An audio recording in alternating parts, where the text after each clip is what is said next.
This is a reading for all Earth protectors uh, who are considering the Mauna Kea as the level of their world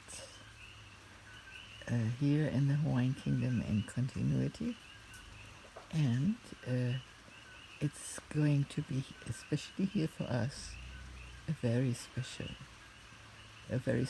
new moon, because we now have the sun and the moon together in the second house, at the end of the second house. Yeah. And so it's in Scorpio. And opposite of Scorpio, we have Taurus. And the second house is equivalent to Taurus. And here, we're using our spiritual knowledge, our magical knowledge. This magic is located in the second water sign of Scorpio, and the time is now. And so we're using this knowledge to ground ourselves, to grow roots, to reclaim our relationship with Earth, which the German word for possession is Besitz. It's what we're sitting on, each of us. We're grounding ourselves. And you see here a beautiful 120-degree angle. It's called trine between Sun and Moon to Saturn in Pisces, and it's still in the sixth house, but almost at the seventh house, the house of partnership. And so Saturn in traditional astrology is regarded as the master of karma, and it's something we have. Stay where you are. We have worked on something with persistence. Like, we've cleared the land, we have weeded, we have weed whacked, we have whatever, And so we have done a lot of work, and the work also inwardly on, like the sixth house is equivalent to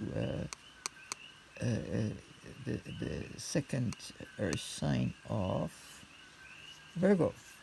And there it is about repetitive service work, about maintenance, hygiene, whatnot. Things you have to do every freaking day, like washing dishes and all of that, And so now we have worked the ground where we can root ourselves into what is ours. Yeah, we can now claim it. Now, if you look at this image intuitively, you see all this beautiful sacred geometry, and you see this formation. It's like a house, yeah? Can you see this house? Like, yeah. Okay. So here we have one formation, and I call this, it's the politeness rectangle. Why? Because you have two oppositions here, and you can go nicely around. You don't really have to face your inner trouble. You are politely tapping around, but then here you have the roof, and in there is this beautiful pyramid, yeah, and you also, yeah, you have a kite formation somewhere, yeah, here, so you have another kite formation here. You see that? And then here you have this, like it's a cradle. Can you see the cradle? Here you have the opposition between Uranus in the ninth house, which is heavily working on an ideal, on a philosophy of love for the earth, with all its beings, its plants, its critters, its rocks, and us, and above and below. Yeah, earth. And so this is now opposed by by Mercury at the very end of Scorpio, making this opposition. And there can be philosophical disputes and arguments happening, right? But you don't want to have it like that, because Mercury has very strong arguments here, um, uh, about what is really needed on planet Earth and what not. Some things are really not very much needed. For instance, think about this incredible, beautiful fed of solar panels. What I am now profiting from. I have this beautiful space here, and there's no generator roaring like in the last place where I was living.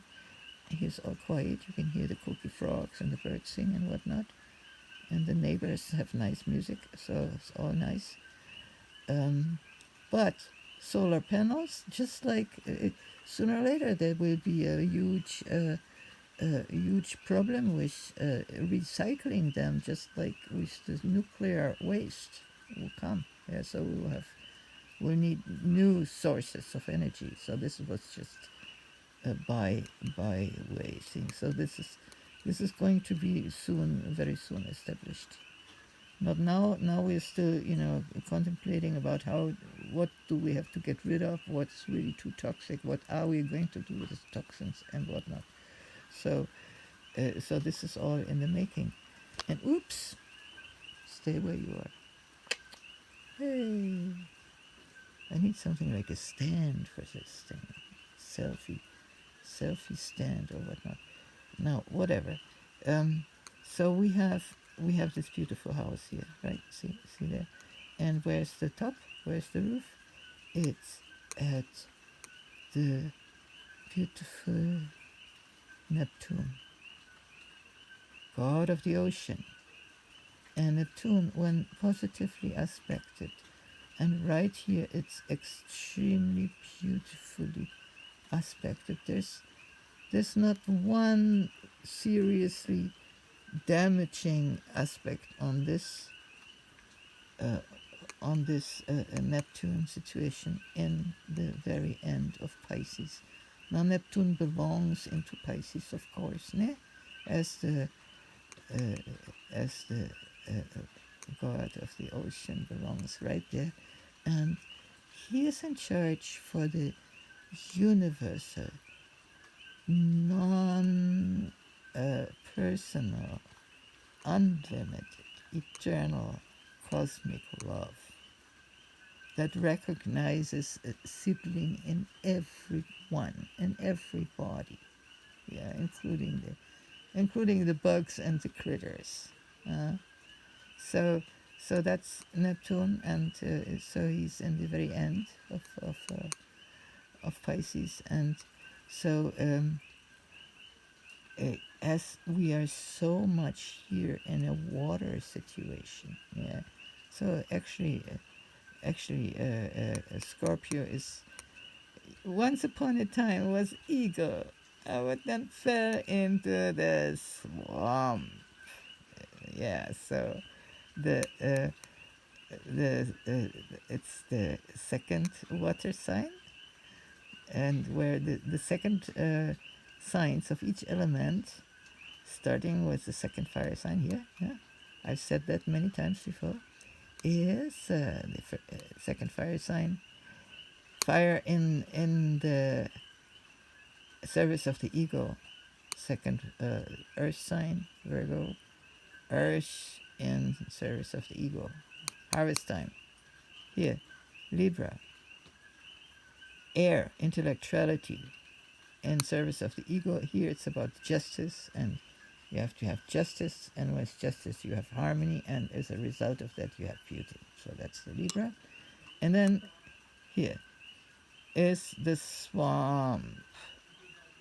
Don't fall into the swamp too much, but you can learn something. There's, like there's a lot of these in between twilight, uh, uh,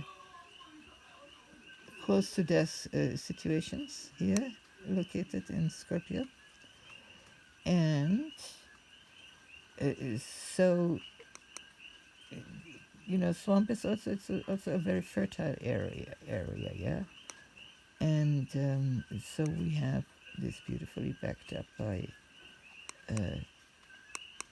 Saturn. We're not going under here, and it's in the second house.